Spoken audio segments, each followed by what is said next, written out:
Bueno, Magister, nos presentamos. Nosotros somos el grupo 5 y vamos a representar el estudio de caso, que sería el sueldo de los directores generales, los CEOs, y rendimiento sobre el capital. Nuestro grupo está integrado por mi persona, Andrea Flores, Zúñiga Patricia, Herrera Génesis y Guerrón Karina.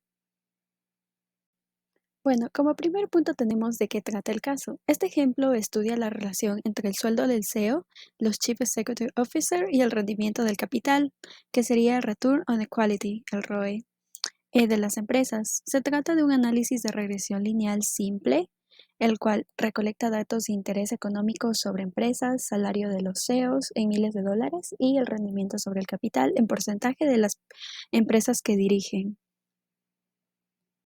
Bueno, como se había mencionado antes, se usaron dos datos que serían de distintas empresas, el salario anual del CEO y el rendimiento sobre el capital. Las variables a usarse fueron dos, variable independiente Y variable independiente X. En la Y podemos observar que es el salary, que es igual al salario del CEO en miles de dólares, y la variable independiente X es el ROE, que es el rendimiento sobre el capital, es decir, los porcentajes.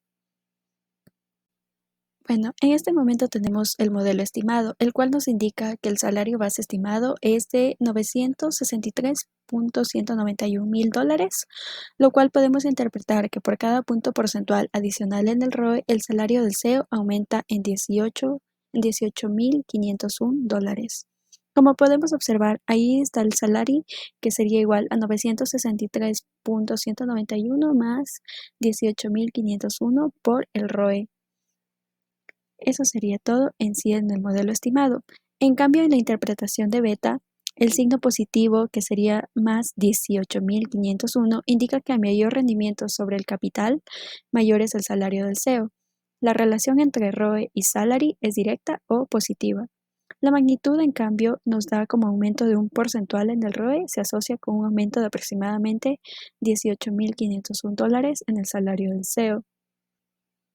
Al contrario de la interpretación del R cuadrado, esto nos indica que el rendimiento sobre el capital ROE explica solo el 1.3% de la variación en los salarios de los CEO. En otras palabras, la mayor parte de la variación de los salarios se debe a otros factores no incluidos en el modelo, como tamaño de la empresa, experiencia del CEO, sector industrial, entre otros.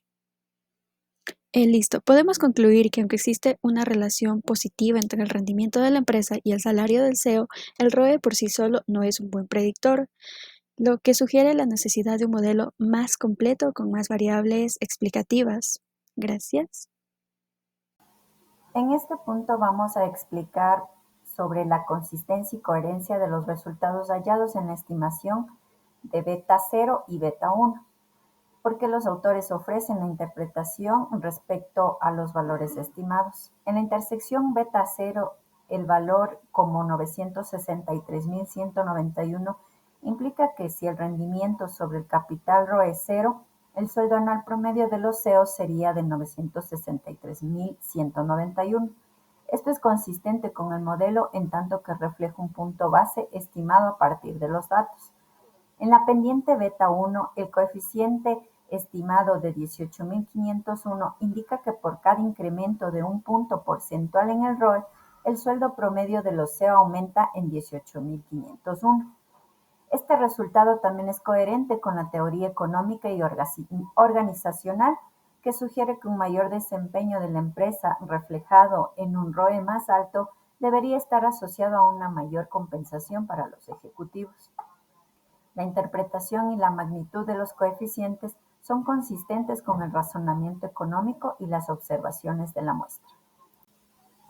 En esta parte vamos a analizar la consistencia y coherencia de los resultados estimados respecto con la realidad. Los resultados de un modelo de regresión se pueden evaluar mediante varios enfoques.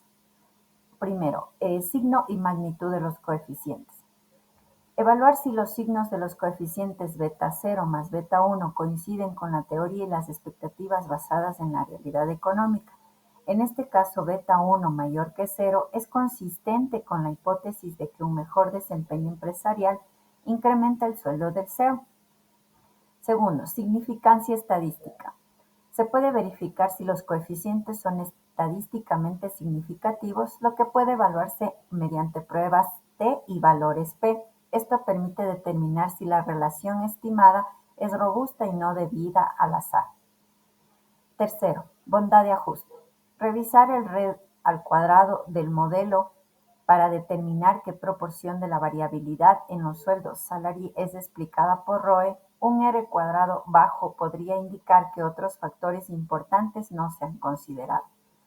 Cuarto, residuos y sus suposiciones del modelo.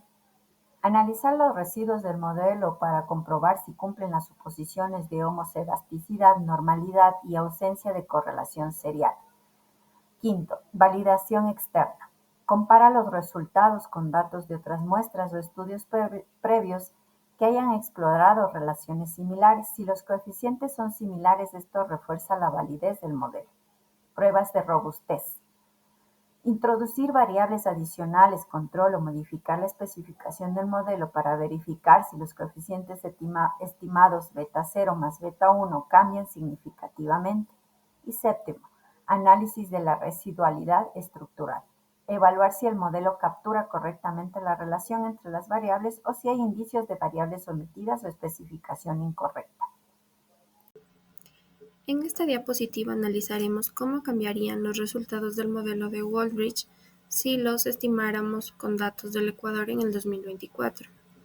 Primero, en cuanto al valor que representa el salario base del CEO, el rendimiento sobre el capital ROE es cero. Esperaríamos que sea mucho menor. Esto se debe a que en Ecuador los sueldos de los CEOs son más bajos en general, incluso en grandes empresas. El tamaño de las empresas es más reducido y muchas son de carácter familiar. No existen compensaciones tan altas como en corporaciones estadounidenses. Segundo, respecto al valor que mide cómo cambia el sueldo del CEO con cada punto porcentual adicional en el rendimiento sobre el capital, esperamos que también sea más bajo o incluso no significativo por varias razones. Una de ellas, en el Ecuador no es común que el sueldo de los CEO esté directamente ligado a indicadores financieros como el ROE. Hay menor transparencia corporativa y menor presión por parte de los accionistas y mercados financieros. La cultura empresarial local tiende a usar estructuras salariales más fijas con poca variación por desempeño. En resumen, nuestro análisis nos arrojaría que en el contexto ecuatoriano se esperaría un salario base más bajo y una relación mucho más débil entre el desempeño financiero y sueldo del CEO, a comparación con lo que observamos en el modelo original que contiene datos estadounidenses. Ahora vamos a ver la importancia y el uso del modelo en ámbitos de política pública y privada. En este estudio analizamos si el salario de los CEOs está relacionado con el rendimiento sobre el capital o ROE, pero nos explica muy poco del salario. Esto nos lleva a preguntarnos, ¿para qué sirve el resultado? En políticas públicas o en el sector público, esta información puede ser muy útil. Por ejemplo, si se observa que los salarios de los ejecutivos no están bien justificados por el desempeño, los gobiernos pueden aplicar políticas de transparencia, exigir que los bonos se basen en resultados concretos o regular la estructura salarial en empresas públicas. También puede servir como base para reformar impuestos o evitar abusos salariales. En cambio, en las empresas privadas, los resultados pueden servir para diseñar contratos más eficientes, pagar más cuando el desempeño mejora. También permite a inversionistas evaluar si la competencia ejecutiva está bien alineada con los intereses de la empresa. Y para los directivos, este tipo de análisis puede ser una herramienta para negociar su salario con base de resultados reales. En resumen, sus resultados pueden orientar decisiones importantes tanto en el sector público como privado. Nos muestra que no se basta con observar el ROE para entender los sueldos ejecutivos, pero sí es un buen punto de partida para crear políticas y contratos más justos y eficientes.